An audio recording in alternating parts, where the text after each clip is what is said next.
अस्सलामुअलैकुम, welcome to obs and gynaecology. आज की वीडियो में हम डिस्कस करेंगे प्रेगनेंसी के वेट गेन के बारे में।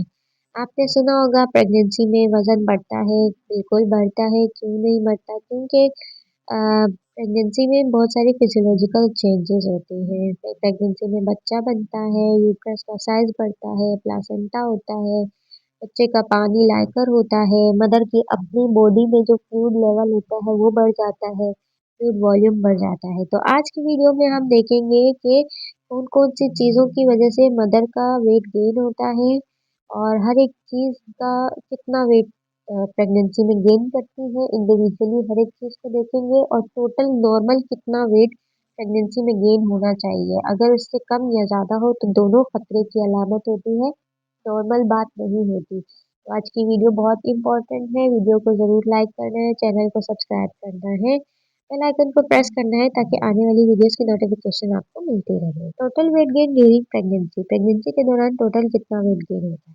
सबसे पहले तो ब्रेस्ट की बात करते हैं। हमने फिजियोलॉजिकल चेंज में पढ़ा था कि प्रेगनेंसी में ब्रेस्ट में टेंडरनेस आती है, ब्रेस्ट का साइज इंक्रीज होता है। जब साइज इंक्रीज हो रहा है तो उनका वेट भी बढ़ रहा है।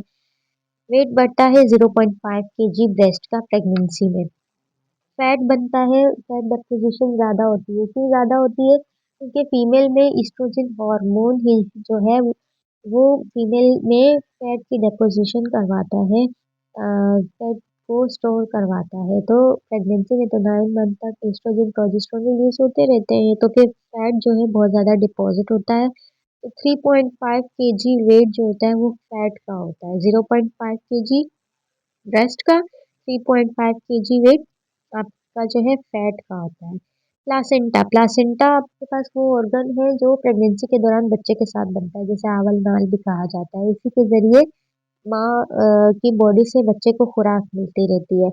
तो प्लासेंटा का जो नॉर्मल वेट होता है वो 0.6 केजी होता है। ये एमसीक्यूज़ में आपसे प्लासेंटा का वेट पूछा जा सकता है, आपको पता होना चाहिए। फिर एमनियोटिक फ्लूइड जो होता है बच्चा जिस पानी में रहता है जिसे लाइकर कहा जाता है, वो 0.6 केजी उस लाइकर का वेट होता है।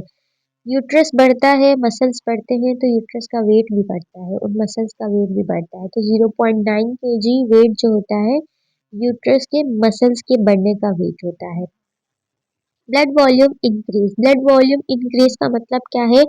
ब्लड वॉल्यूम इंक्रीज का मतलब ये है कि मदर का जो है कार्डियोवैस्कुलर सिस्टम, रेस्पिरेटरी सिस्टम में चेंज आता है प्रेगनेंसी के दौरान। तो इसी तरह मदर के ब्लड में भी चेंज आता है। ब्लड के कंपोनेंट्स होते हैं, एक प्लाज्मा होता है, एक जो होता है कॉर्पस सेल्स होते हैं जिसमें ब्लड सेल्स होते हैं, red blood cell, white blood cell, platelets. तो जो प्लाज़्मा होता है, प्लाज़्मा का वॉल्यूम बढ़ जाता है। उसमें जो फ्लूइड पार्ट होता है ब्लड में, वो इंक्रीज़ हो जाता है। वो क्यों इंक्रीज़ होता है? वो इसीलिए इंक्रीज़ होता है क्योंकि मदर की बॉडी से बच्चे को हाई अमाउंट में न्यूट्रिशन मिलनी होती है। तो ये प्रेगनेंसी का एक नॉर्मल चेंज होता है। जब प्रेगनेंसी होती है तो फ्लूइड वॉल्यूम बढ़ जाता है। फ्लूइड वॉल्यूम बढ़ने की वजह से ब्लड वेसल्स डायलेट होती हैं और बच्चे की तरफ जो सर्कुलेशन जाती है वो एक अच्छे फ्लो में जाती है, उसमें कोई रेजिस्टेंस रुकावट नहीं आती। इसी वजह से मदर की बॉडी का ब्लड वॉल्यूम बढ़ता है और उस ब्लड वॉल्यूम के ही बढ़ने की वजह से मदर का वेट भी ज़्यादातर गेन होता है। तो 1.5 केजी जो है वो ब्लड वॉल्यूम का वेट होता है। एक्स्ट्रा सेल्यूलर फ्लूइड, अब एक्स्ट्रा सेल्यूलर फ्लूइड क्या होता है कि जब ब्लड का वॉल्यूम बढ़ जाता है तो वो जो ब्लड वो वॉल्यूम जो है वो एक्स्ट्रा सेल्यूलर स्पेस में आ जाता है। एक्स्ट्रा सेल्यूलर स्पेस क्या होता है? अब हमारे पास जो सर्कुलेटरी सिस्टम होता है वो लिम्फेटिक सिस्टम के साथ मिलके वर्कआउट करता है। तो जो ब्लड का एक्स्ट्रा फ्लूइड होता है वो लिम्फेटिक वेसल्स के ज़रिए सेल के टिश्यूज़ में जाता है। तो जब प्रेगनेंसी में वॉल्यूम तो वैसे ही इंक्रीज़ हो जाता है, तो वो आधा वॉल्यूम जो होता है वो कुछ वॉल्यूम ब्लड वेसल्स में रहता है और कुछ वॉल्यूम एक्स्ट्रा सेल्युलर स्पेस में चला जाता है, जिसकी वजह से मदर की को एडीमा, आपने देखा होगा मदर के लेग्स पर, हैंड्स पर, फेस पर एडीमा बन जाता है। तो वो एडीमा इसलिए बनता है कि एक्स्ट्रा सेल्युलर फ्लूइड बढ़ जाता है। कैसे बढ़ता है? अब ये एज्यूम करते हैं लेग है, टाँग है, ऐसे ठीक है। इसके अंदर क्या जा रही है? ब्लड वेसल्स जा रही है। और ये बाहर क्या है, सेल है, एक से ये पूरा एक सेल है, ठीक है, ब्लड सेल है, ठीक है।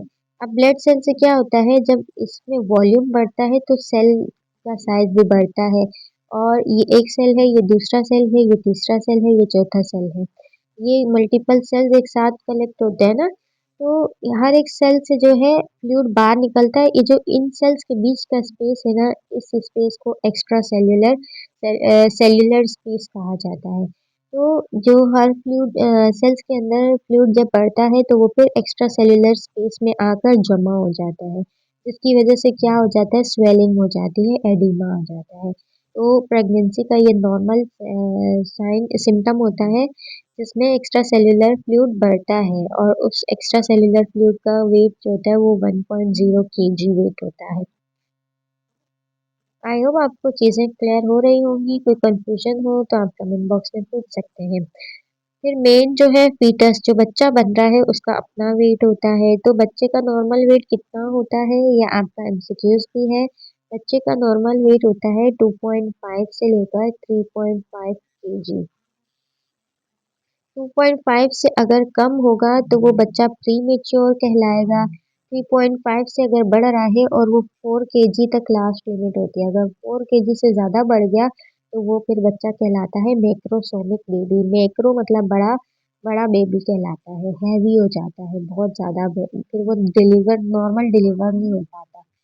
तो फॉर नॉर्मल रेंज 3.5 नॉर्मल है। अगर बच्चा 3.7 तक भी जा रहा है तो वो हेल्दी में आता है।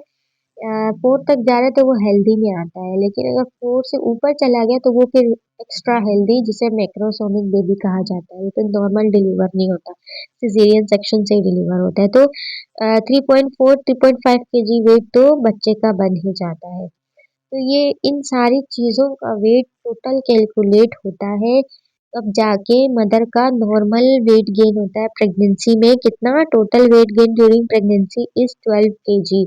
10 to 12 KG normal weight gain होता है एक फीमेल का प्रेगनेंसी में। अब 12 केजी से अब हमारे पास जब फीमेल आती है ना एंटीनेटल चेकअप्स के लिए, तो हम बीएमआई लेते हैं फीमेल का। बीएमआई क्या होता है, बॉडी मास इंडेक्स होता है, जो हम मदर की हाइट और वेट को लेकर फॉर्मूला पुट करके बीएमआई निकालते हैं।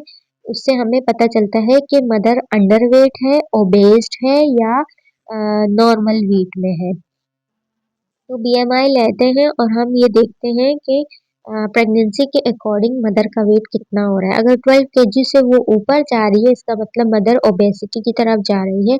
उसके फिर मल्टीपल रीज़न हो सकते हैं, या तो बच्चा बहुत बड़ा बन रहा है, या एम्नियोटिक फ्लूइड ज़्यादा हो रहा है, या मदर को डायबिटीज़ हो रही है जिसकी वजह से मदर का वेट गेन हो रहा है। अगर तो 10 केजी से कम है, मदर का वेट नहीं बढ़ रहा है, इसका मतलब कि मदर अनीमिक है, मदर को न्यूट्रिशनल इश्यू है, या बच्चा IUGR intra uterine growth retardation. IUGR वो बच्चे होते हैं जो प्रेगनेंसी के अंदर दौरान जिनकी फिर ग्रोथ और डेवलपमेंट स्टॉप हो जाती है। बच्चा अलाइव तो होता है लेकिन उनकी ग्रोथ और डेवलपमेंट स्टॉप हो जाती है, ना वेट बढ़ता है ना हाइट बढ़ती है बच्चे की। तो फिर आपको जो है कॉम्प्लिकेशन को असेस करने में हेल्प आउट होती है। उसके लिए आपको पता होना चाहिए कि नॉर्मल वेट गेन कितना होता है प्रेगनेंसी में। तो 10 to 12 KG normal weight gain होना ज़रूरी होता है प्रेगनेंसी में। यहाँ पर आपको एक और चार्ट दिया हुआ है, प्री प्रेगनेंसी वेट और recommended weight gain. Pre pregnancy weight मतलब कि प्रेगनेंसी से पहले का वेट है, और ये रिकमेंडेड वेट गेन प्रेगनेंसी में जो वेट गेन नॉर्मल होता है, ये उसकी बात हो रही है। बीएमआई की अभी हमने बात कही, तो बीएमआई जो होता है, बीएमआई की नॉर्मल वैल्यू होती है 18.5 से कम, और 18.5 से 24.5 तक जो होता है नॉर्मल हो, 24.5 तक नॉर्मल बीएमआई होता है।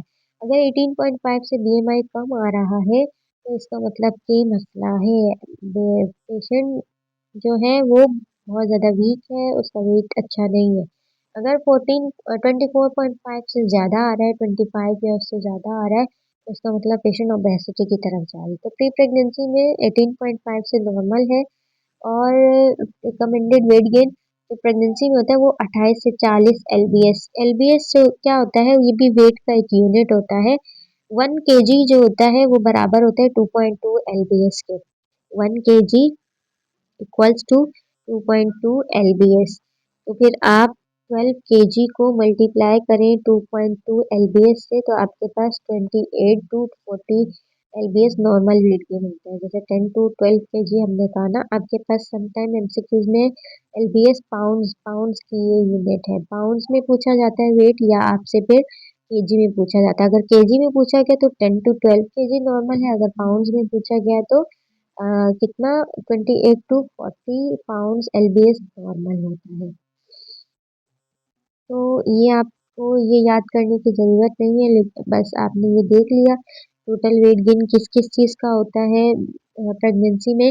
आपसे एमसीक्यूज डायरेक्टली पूछा जाता है इसका, इनका अलग अलग नहीं पूछा जाता है। जस्ट आपको प्लासेंटा का पता होना चाहिए और फीटस का पता होना चाहिए नॉर्मल कितना होता है। तो प्लासेंटा 0.6 kg होता है और फीटस 2.5 से 3.5 kg नॉर्मल होता है। अल्लाह हाफिज़।